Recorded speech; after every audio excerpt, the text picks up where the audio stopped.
In today's video, we would like to bring to light some problems we have identified in the current discussions about sustainability.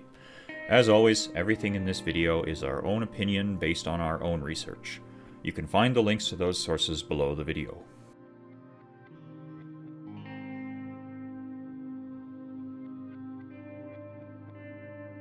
Sustainability. It seems to be the new trend that everybody is talking about. Companies are constantly trying to demonstrate how green they are. A good example of this is in the food industry, as it has experienced the hype of fair trade and organic food for many years. Being conscious about the environment and society in the finance domain is referred to as sustainable finance. But what exactly is sustainable finance, and how would this impact our investment decisions?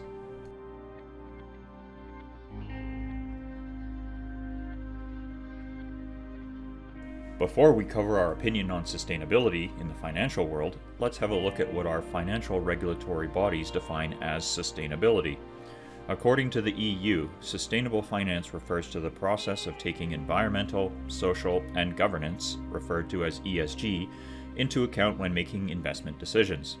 It is a requirement of the EU that financial institutions are to be sustainable under the law.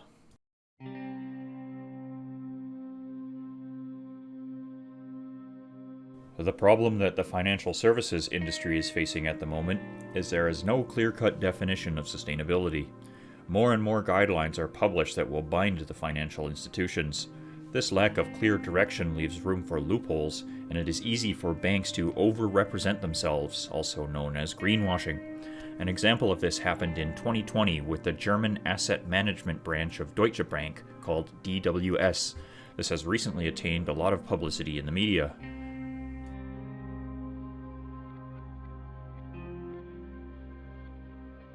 So, what was this greenwashing scandal all about?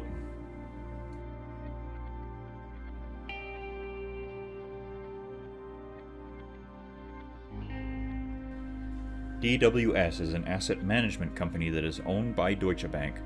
In the past, they have stated that they put the ESG considerations as a central part of their business plan. They have highlighted very clearly in their company reports how much emphasis they want to put on the ESG regulations.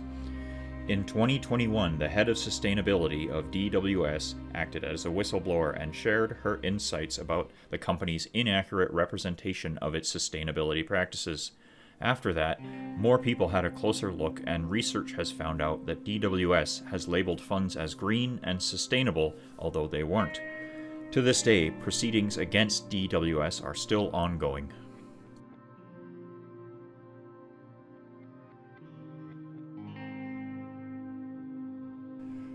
We've asked ourselves if this greenwashing scandal will be the only one in the financial services industry, or if there are more to come.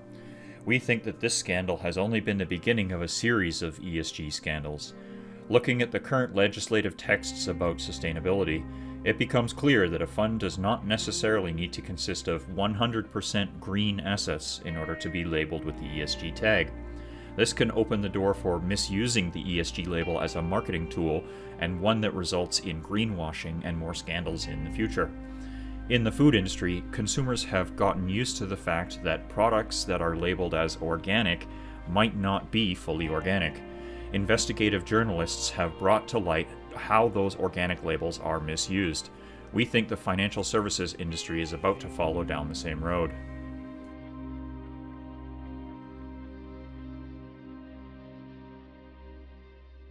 In the past, we've seen a series of banking scandals showing that financial institutions are using every loophole they can to sidestep regulations.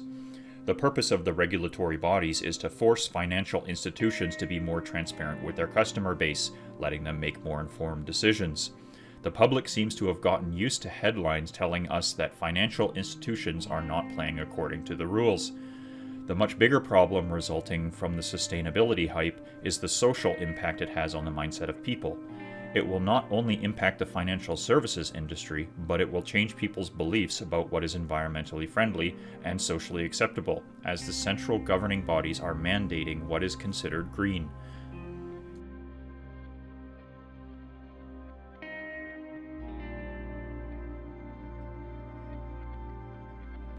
ESG was supposed to create an easy and fast way for customers to recognize if an investment product is sustainable and socially acceptable. It is supposed to make it easier for those of us who want to invest but don't want to invest in companies that are harming the environment or exploiting their employees. The intention behind it seems good, but as with everything, taking a closer look is necessary to see if this idea lives up to the standard.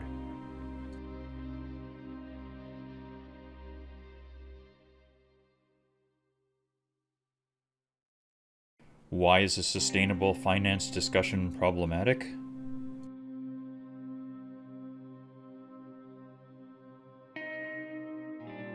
The problem is that sustainability is an imprecise topic in itself and is difficult to pin down. Governing bodies want to dictate to us what is sustainable, whereas individuals may have different definitions of what it actually means. It is a very personal subject, and we think that every individual has the right to define this topic for themselves, as it may strongly correlate with personal values and beliefs. Central governing bodies want to define for us what is right and wrong about sustainability.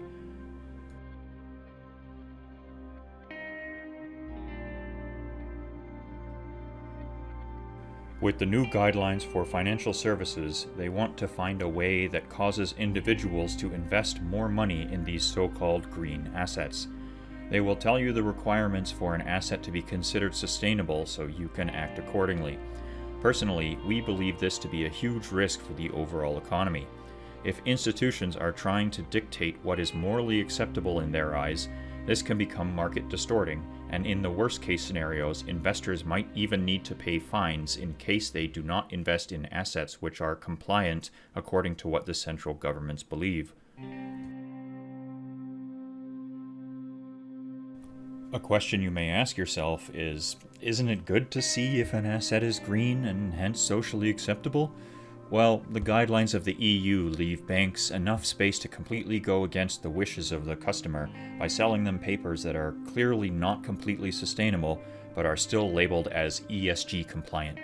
Yet the banks are supposedly the authority on what is considered green.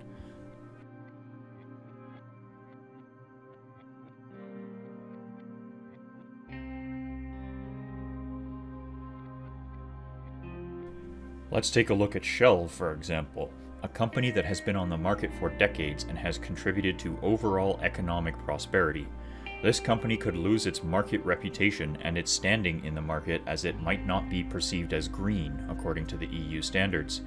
The loss of Shell's reputation might have negative consequences for their business, and companies like Shell could vanish from the market, which could potentially lead to an economic downturn.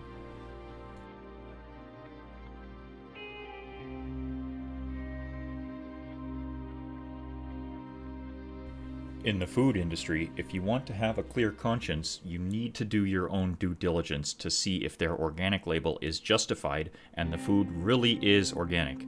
You are responsible for what you buy and eat, and the same is also true with any financial investments.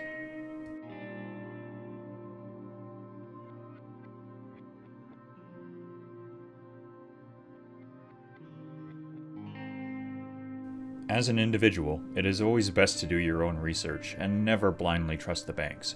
If you're conscious about sustainability, you'll need to take the time to have a closer look at exactly what you want to invest in and what is behind the ESG label. People might see the ESG label as a comfortable way out of doing their own research, but when you look behind the curtain, things are rarely the way they seem on the surface.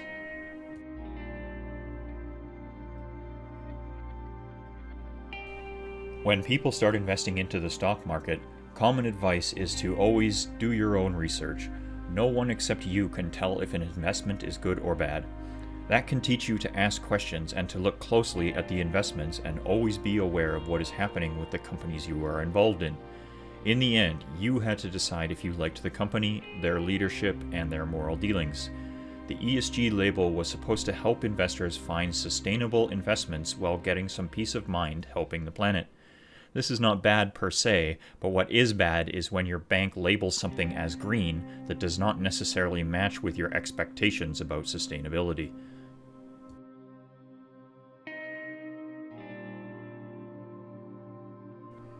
This clearly shows that there cannot be a moral seal of approval by the states or banks. The idea that the EU or the banks could tell people what is morally right is ludicrous. The same institutions who brought us a global crisis with their greed and amoral business practices are now supposed to be the beacon of righteousness?